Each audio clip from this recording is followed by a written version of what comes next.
Pemerintah resmi memulai pembangunan rumah susun subsidi di kawasan Meikarta, Kabupaten Bekasi sebagai bagian dari percepatan program 3 juta rumah. Menteri Perumahan dan Kawasan Permukiman Marwar Sirait menjelaskan, pembangunan secara vertikal menjadi solusi efisiensi lahan yang masif.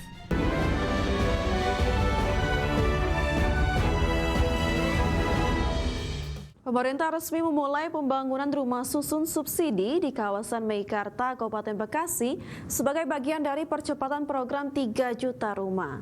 Di atas lahan seluas 30 hektar, proyek ini diperkirakan mampu menghasilkan sekitar 141.000 unit hunian. Pemerintah resmi memulai pembangunan rumah susun subsidi di kawasan Meikarta, Kabupaten Bekasi sebagai bagian dari percepatan program 3 juta rumah. Menteri Perumahan dan Kawasan Permukiman Marwar Sirait menjelaskan, pembangunan secara vertikal menjadi solusi efisiensi lahan yang masif. Di atas lahan seluas 30 hektar, proyek ini diproyeksikan mampu menghasilkan sekitar 141.000 unit hunian. Bagaimana memberikan penjelasan kepada publik, kepada perbankan, kepada danantara, kepada developer, dan kepada rakyat yang bakal calon konsumen. Kan pertanyaannya adalah kepastian hukum. Kepastian hukum adalah hal yang sangat penting dalam seseorang itu mau membeli rumah atau tidak. Dalam konteks ini rumah susun.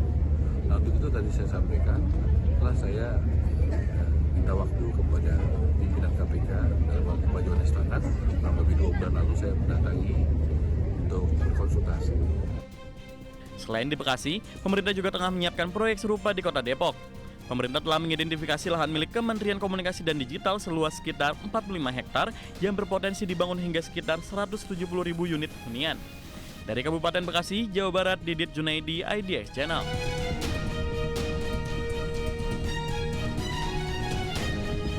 Masih bersama kami di Prime Market Highlights, kita ke informasi mancanegara. Sebuah ledakan terjadi di Kedutaan Besar Amerika Serikat di Oslo, Norwegia. Ya, kepolisian sempat menduga ledakan tersebut terkait dengan konflik di Timur Tengah. Sebuah ledakan keras mengguncang kantor Kedutaan Besar Amerika Serikat di Oslo, Norwegia pada Minggu dini hari waktu setempat. Ledakan tersebut menyebabkan kerusakan ringan namun tidak menimbulkan korban jiwa. Ledakan terjadi sekitar pukul 1 dini hari waktu setempat di kompleks kedutaan yang terletak di wilayah barat Oslo. Saksi mata mengatakan ledakan tersebut menimbulkan asap tebal di area pintu masuk bagian konsuler. Kepolisian Norwegia mengatakan insiden tersebut kemungkinan merupakan serangan yang disengaja. Kepolisian juga menyatakan insiden ledakan ini mungkin terkait dengan situasi keamanan global yang sedang memanas akibat konflik di Timur Tengah. Namun demikian, aparat keamanan sedang memburu satu atau beberapa pelaku yang diduga terlibat dalam insiden tersebut dan bekerja sama dengan pihak kedutaan. Pemerintah Norwegia menyatakan sedang berkomunikasi dengan pihak Kedutaan Besar Amerika Serikat terkait insiden tersebut. Menteri Luar Negeri Norwegia Espen Barth Eide mengatakan pemerintah memandang kejadian itu sebagai tindakan yang tidak dapat diterima. Berbagai sumber, IDX Channel.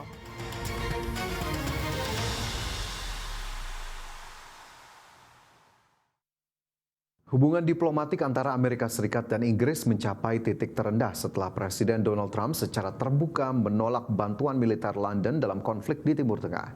Trump menyebut tawaran pengiriman armada laut Inggris sudah terlambat karena Washington mengklaim telah memenangkan pertempuran melawan Iran. Hubungan diplomatik antara Amerika Serikat dan Inggris mencapai titik terendah setelah Presiden Donald Trump secara terbuka menolak bantuan militer London dalam konflik di Timur Tengah. Melalui platform media sosial Truth, Presiden Donald Trump memberikan pernyataan pedas merespon kesiapan kapal induk HMS Prince of Wales milik Inggris untuk bergabung di Timur Tengah. Trump menegaskan bahwa Washington tidak membutuhkan bantuan dari pihak yang baru bergabung saat kemenangan diklaim sudah di depan mata. Keretakan ini merupakan puncak ketegangan setelah sebelumnya Perdana Menteri Keir Starmer menolak mentah-mentah ajakan Amerika Serikat untuk bergabung dalam serangan ofensif ke Iran pada akhir Februari lalu. Sebelumnya, pemerintah Inggris mengambil sikap hati-hati dengan menyebut agresi Amerika Serikat dan Israel terhadap Iran melanggar hukum internasional. Perdana Menteri Keir Starmer secara tegas menolak keterlibatan militer Inggris dalam serangan ofensif guna melindungi kepentingan nasional dan nyawa warga sipil. London bahkan sempat melarang penggunaan pangkalan udara RAF di Siprus sebagai basis serangan Amerika Serikat, meskipun belakangan mulai melunak dengan mengizinkan penggunaan pangkalan untuk tujuan pertahanan terbatas. Adapun sikap keras Donald Trump muncul di tengah kunjungannya bersama Kanselir Jerman Friedrich Merz di Gedung Putih, di mana Trump berulang kali menyatakan kekecewaan terhadap sikap Inggris. Di sisi lain, jejak pendapat di Inggris menunjukkan mayoritas warga mendukung langkah PM Starmer untuk menjauh dari konflik tersebut. Berbagai sumber untuk ID Action.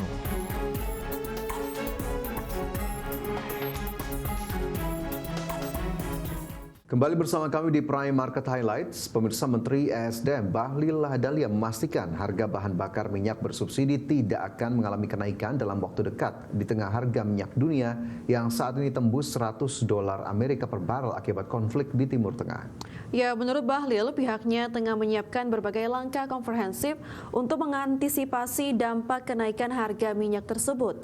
Salah satunya dengan mempercepat penerapan B50 hingga E20 atau etanol 20%. Tak hanya itu, pemerintah juga fokus pada melakukan konversi kendaraan berbahan motor bensin ke bahan bakar listrik dalam jangka panjang.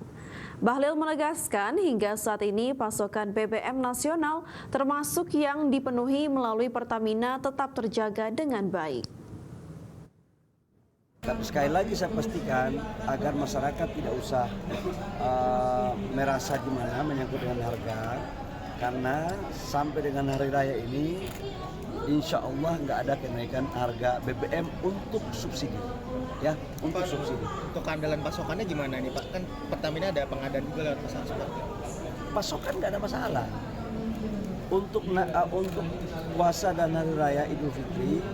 Anggota Komisi 6 DPR RI Herman Hairon menegaskan bahwa pemerintah memiliki pengalaman menghadapi lonjakan harga minyak dunia akibat dampak dari konflik antara Amerika Serikat, Israel dengan Iran.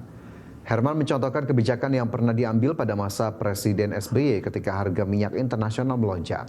Ia menilai bahwa pengalaman tersebut menunjukkan bahwa kebijakan energi harus dikelola secara cermat agar tidak terlalu membebani masyarakat. Herman menyebut gejolak harga minyak dunia juga tidak akan mengganggu ketersediaan BBM nasional. Lantaran pemerintah juga telah menyiapkan alternatif pasokan minyak dari negara lain termasuk Amerika Serikat. Persoalan ini kan pernah terjadi di tahun sebelumnya. Oleh karenanya kami juga meyakini bahwa Pak Prabowo Subianto sebagai Presiden Republik Indonesia memiliki strategi dan cara. Dan sudah dibicarakan tentu dengan para pembantu-pembantunya, para menterinya, bagaimana menghadapi situasi saat ini, di mana kenaikan BBM bukan hanya mempengaruhi terhadap harga internasional, kenaikan BBM sangat berpengaruh terhadap harga di dalam negeri.